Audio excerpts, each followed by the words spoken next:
Hey everyone, welcome back to my channel Purnima किस blog. और आप सब कैसे हैं? आई होप आप सब बहुत अच्छे से होंगे। मैं भी बढ़िया हूँ। तो ये वीडियो मैं शाम को शूट कर रही हूँ। देखती हूँ अगर मैं टाइम मिला तो एडिट करके शाम को ही पोस्ट कर दूंगी। शाम को मतलब कि नाइट में, अदरवाइज ये मॉर्निंग में आपको मिल जाएगी। और मैंने इसके पहले सरिता जेठू जी पे एक वीडियो बनाई थी, जो अलका और उनके बीच में जंग छिड़ी हुई इस पे, और हम वेट कर रहे थे कि सरिता जी का भी कोई पक्ष आ जाए फिर हम बात करते हैं। लेकिन इसके पहले इनकी लाइव आई है हल्का जी की, सॉरी उनका नाम मैं नहीं लेना चाहती थी, फिर भी कोई दिक्कत नहीं है। देखते हैं कि उनका पक्ष कब आता है, लेकिन अभी तक उनका कोई पक्ष नहीं आया है। लेकिन जो लाइव में इन्होंने चैट्स दिखाई है, मैं उसकी कुछ कुछ क्लिप्स इधर ऐड कर दूंगी, आप लोग भी देख लेना जो नहीं देखे होंगे। मुझे लगता है बाकी तो लोग देख चुके होंगे। तो क्या आप लोगों को इन चैट्स को देख के कहीं से भी लगता है कि ये वीडियो, ये चैट्स और ये सब चीज़ें कहीं से ये जाहिर करती हैं कि इसकी मास्टरमाइंड ये थी? खैर, हमें अब और भी पब्लिक जिन्होंने ये देखा उनको तो कहीं से भी नहीं लग रहा है। अगर किसी की चैट आप ऐसे दिखाते हो, उस टॉपिक से रिलेटेड बातें होती हैं, तो इसका मतलब ये नहीं होता कि वो उसका मास्टरमाइंड है। पहली बात तो ये। अब बात कर लेते हैं कि जो उसके वीडियो के वायरल होने की बात हो रही है, मैं किस वीडियो की बात कर रही हूँ। वीडियो बहुत पुरानी है, उसका कोई मतलब नहीं है, लेकिन फिर भी मैं बता देती हूँ। वो वीडियो जो बोल रही थी, जगत दीदी तेरे पति में है क्या? जितने तेरे कॉलेज में लड़के नहीं होंगे उतने मेरे पीछे लाइन लगाकर इंतजार कर रहे हैं शादी के लिए। इस वीडियो की बात कर रहे हैं। अब ये वीडियो में एस नाम का जिक्र हुआ था कि ये वीडियो शूट इसने की थी। कुछ लोग एस फॉर शुभा, कुछ लोग एस फॉर सरिता ले रहे थे। लेकिन अब ये चीजें पब्लिक के बारे में आ रही कि वीडियो जो अपलोड करने की बात की गई वो एस है, पर वीडियो जब जो शूट करने की बात की गई है वो शुभा है। तो मैं बता देती हूँ, जो सरिता जी ने अपने चारों एपिसोड में बताया कि मैंने बोला था कि जब ये वीडियो कॉल हो रही थी तो मुझे लाइन पे क्यों नहीं लिया। मुझे लाइन पे लेती तो मैं मनीषा से पूछती कि जब तुझे कोई दिक्कत नहीं है तो जने जने से जाके ये सारी चीजें क्यों कहती है। तो इस स्टेटमेंट से ये तो क्लियर होता कि वीडियो शूट करने वाली एस फॉर सरिता नहीं थी। तो बाकी कौन हो सकता है, आप लोग सोच लो। अब बात करते हैं इस वीडियो को पब्लिक किसने किया।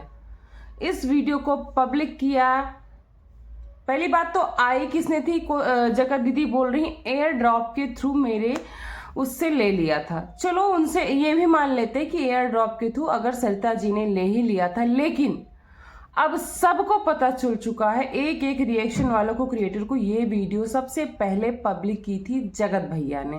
तो अब मुझे लगता है उस वीडियो को दिखा के आप क्या जाहिर करना चाहते हो, ये बेवकूफ़ी। उस वीडियो से भी ये कहीं से नहीं जाहिर होता कि इसकी मास्टरमाइंड कौन थी। और सच बताऊं तो असली मास्टरमाइंड तो वो लैला जान है, जगत लैला जगत जान, जो आज क्या एक टाइम जो था, पहले मैं थोड़ी सी बात कर लेती हूँ इसके बारे में।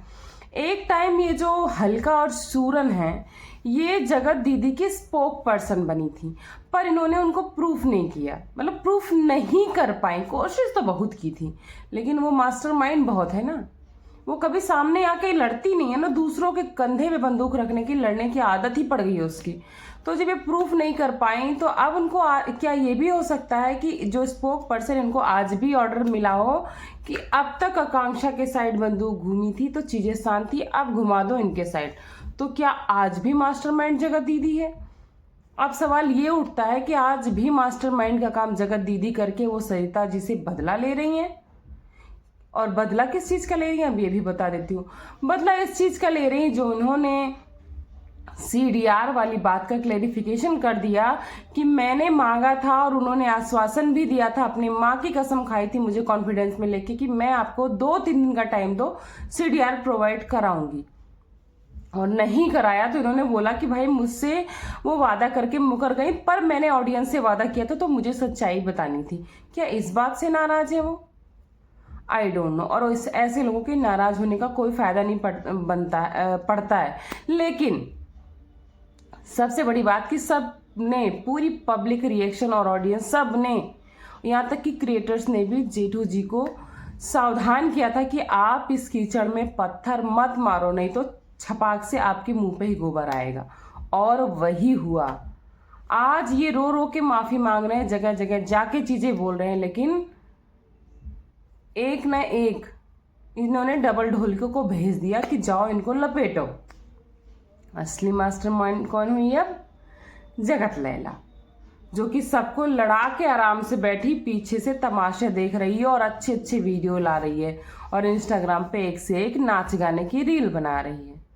ठीक है, वो तुम्हारा काम है, तुम बनाओ, लेकिन जब वो दोनों मियाँ बीबी एक हो गए तो तुम इतना जल क्यों रही हो? क्यों इतनी आग लगी पड़ी है? दूसरी बात कि अगर देखो, कुछ लोगों का कहना है कि सरिता जी को पक्ष लाना चाहिए। अगर हम ये मान लें कि वो अपना पक्ष नहीं लाएंगी, तो क्या इस मैटर का भी वही हाल होगा जो जगत दीदी और जगत भैया के मैटर का हुआ? क्योंकि अगर देखा जाए तो जगत भैया की तरफ से उनकी फैमिली, उनकी बीवी और जगत भैया सबने मिलकर इतना तगड़ा पक्ष लाया और जगत दीदी ने कुछ भी पक्ष नहीं लाया। इस वजह से भी काफी हद तक जगत दीदी को दोषी मान लिया गया, हालांकि वो रियल में भी दोषी है। मतलब स्टार्टिंग में जब चीजें नहीं पता थी तभी लोगों ने उनको टारगेट किया था, इसके पीछे भी एक बड़ा रीजन ये भी था। तो क्या आज अगर सरिता जी पक्ष लेके नहीं आ तो उनको भी दोषी करार दिया जाएगा? क्या उनको आज भी पीछे हट जाना चाहिए जैसे वो अपनी कंट्रोवर्सी में हट गई थी, या उनको अपना पक्ष लेके आना चाहिए? मुझे पर्सनली ओपिनियन लगता है कि उनको अपना पक्ष लेके आना चाहिए। अब आप लोग से मैं जानना चाहूंगी कि सरिता जी को क्या करना चाहिए, अपना पक्ष लाना चाहिए या फिर पीछे हट जाना चाहिए? क्योंकि कभी कभी ऐसा होता है ना कि कुछ लोगों से उलझने का नतीजा वो देख रहे हैं, तो शायद ये भी डर हो उनका कि मैं फिर उलझूंगी तो फिर चीजें बिगड़ ना जाए। लेकिन भाई, भागने से कुछ नहीं होगा। और इतनी मास्टरमाइंड है ये बंदी जो, और लप्पू भैया में बार बार सीडीआर का जिक्र हो रहा है। इनको पता है कि भैया ने उनको कॉन्फिडेंस में ले लिया तो चीजें बाहर नहीं आएंगी, तो मैं क्यों दूं? कितने धमकी देके भाई बहन कहते हैं क्यों लाए सीडीआर। इसका मतलब दाल में कुछ काला तो है। कुछ नहीं काला है, पूरी की पूरी दाल काली है। और सामने से तुम्हें 5 बार 6 बार फोन करने का मतलब क्या है? अगर मान लिया उसको तो लोग नीचे बोल ही रहे, तुम्हें नंबर दे ही दिया था, तो तुम सामने से कॉल क्यों कर रहे हो? इसका मतलब तुम फिर से वही रचना चाहती हो कि फिर से वो लप्पू मजबूर हो के तुम्हें कॉल करे, या फिर बात हो ही रही हो, मान लिया हो, मतलब सबको पता है बात हो रही है, मैं भी कह रही हूँ, लेकिन मान लिया ना हो रही हो, इस पहलू पे कर रही हूँ, तो यानी तुम चाहती हो मजबूर करना। और अगर वो लोग बात नहीं करना चाहते हैं तो तुम क्या चाहती हो? तुम पब्लिक में बता दो कि तुम दो बीवी की तरह रहना चाहती हो, जैसे वो कृतिका पायल रहना चाहती, या तो तुम साफ साफ पब्लिक को बताओ कि भाई मेरी गलती हो गई, अब मैं दोबारा ऐसा नहीं करूंगी, या मैं इससे कोई रिलेशन नहीं रखूंगी। तुम आके कह रही हो हाँ मैं बात करूंगी, हाँ मेरी बहन बात करेगी, क्या मतलब है इन सब चीजों का? और जगत दीदी बोलती मैं गलत नहीं हूं, मैंने कोई पाप नहीं किया। बहन, तुम्हारे पाप का ठीकरा बहुत पुराना है, जो एक ना एक दिन फूटना ही था। तुम बोल रही हो मैं गलत नहीं हूं, मैं ऐसी नहीं हूं, मेरा नेचर ऐसा नहीं। तुम्हारा नेचर ऐसा नहीं होता तो जो तुम्हारा पुराना बायोडाटा, मैंने पहले भी जिक्र किया है कि इनका इटारसी में ना बहुत अच्छा खासा घर है, डबल मंजिले का, जिसमें इनके चाचा दादा अभी भी रहते हैं, लेकिन इन लोग के ही कांड के कारण इनको रातों रात छोड़ के आना पड़ा। ससुराल में भी इस बंदी ने सबकी नाक में दम कर रखा था। जिस पति के नाम का ये दम भरती है, उस पति पे, परिवार नहीं, उस पति पे केस ठोक रखा था इसने। और उस टाइम भी ये मैक्सिमम मायके में ही घुसी रहती थी। तो तुम तो अपने चरित्र का ठीकरा मत फोड़ो। सोचो, ये इतनी मास्टरमाइंड अगर किसी अच्छे एग्जाम की तैयारी की होती तो बहन तुम आज ना ये लोलो चोपो से अच्छा ना ये अच्छी जॉब कर रही होती, क्योंकि तुम एकदम फ्री थी, तुम्हारे बच्चे देखने वाले भी तुम्हारे मायके वाले थे, तुम्हें इतनी छूट थी, तुम उस टाइम ही ससुराल में भी इतनी भयंकर नाच गा रही थी, तो तुम्हारा भाई कोई रोकता नहीं। कुछ महिलाएं मजबूर हैं, वो निकल नहीं सकती, लेकिन जिस हिसाब से तुम्हारा शुरू से लास्ट तक की जर्नी देखी गई, तुम कुछ अच्छा कर सकती थी, लेकिन तुमने अपना दिमाग केवल गंदगी में लगाया। और आज भी पता नहीं कितने लड़कों को बैकअप में लेके रखी हो, क्योंकि तुम्हारा भाई तो बोलता है 36 नहीं 3600 हैं, क्या कर लोगे। अगर ऐसा नहीं है तो फिर वो ऐसी बातें क्यों कहते हैं। और तुम लोग वही एक कार्ड पुराना लेके आ गए थे, विधवा कार्ड, जबकि जिसके लिए ये बोला गया था उन्होंने तुम्हारे लिए ऐसा कुछ बोला भी नहीं है। और जिसके लिए तुमने ये बोला कि पहले तो इन्होंने अपलोड किया वो वीडियो, उसके बाद कुछ चैनल पे लगा दिए इल्जाम, उन चैनल ने भी अपनी अपनी वीडियो बना के क्लियर कर दिया कि हमने पहले ये वीडियो नहीं अपलोड की, सबसे पहले ये वीडियो लप्पू जी ने अपलोड की है। और एक बात आप सबने ध्यान दी होगी या नोटिस की होगी, नहीं मैं बताती हूँ, जैसे कि जगत भाभी अपने सबकी बुराई करती है, अपने सौतन की और परिवार की, इस क्रिएटर्स की उस क्रिएटर पर, अपने पति को कभी टारगेट नहीं करती। सेम टू सेम पैटर्न ये भी फॉलो करती है। इसने लप्पू को कभी गलत नहीं कहा, सबके ऊपर ठीकरा फोड़ेगी, रिएक्शन वालों को टारगेट करेगी, फैमिली को टारगेट करेगी, इनको उनको, लेकिन कभी सामने से लप्पू को कुछ गलत नहीं कहा, सिवाय उस चैट में MCBC करने के अलावा। और जो तुम बोलती हो मुझे बेहुदा वाहियात और ये पता नहीं क्या, अरे तुम्हें और कितनी गंदी गंदी गालियां पड़ रही, शायद तुम्हें पता भी नहीं है। सर्च करो बहन यूट्यूब पे, YT सर्च करो, तुम्हें इतनी गंदी गंदी गालियां पड़ी हैं जिसको शायद वो तुम डिजर्व करती हो मगर सुन नहीं सकता। एक औरत जात के लिए बहुत शर्म है। और लेकिन तुम कहते ना, वो इंसान को तो नहीं बोलना चाहिए कि जिसके खुद के चलने में 72 छेद हों। तुम खुद MCBC कर रही हो, एक औरत होते हुए पता नहीं कौन कौन सी गाली देती हो, एक नहीं वो हर बंदा बोल रहा आके। अब चलो चैट्स मान लेते AI जनरेटेड थी, पर तुम्हारे लिए हर बंदे ने बोला कि तुम सबकी MCBC करती हो। दूसरी बात, AI जनरेटेड, इनकी वॉइस AI जनरेटेड थी, ये बोल रही मैं वो थी ही नहीं, मैं तो खुद नहीं पहचान पाई। बहन कहीं ऐसा ना हो तुम एक दिन खुद को भी सोचो कि मैं AI जनरेटेड है।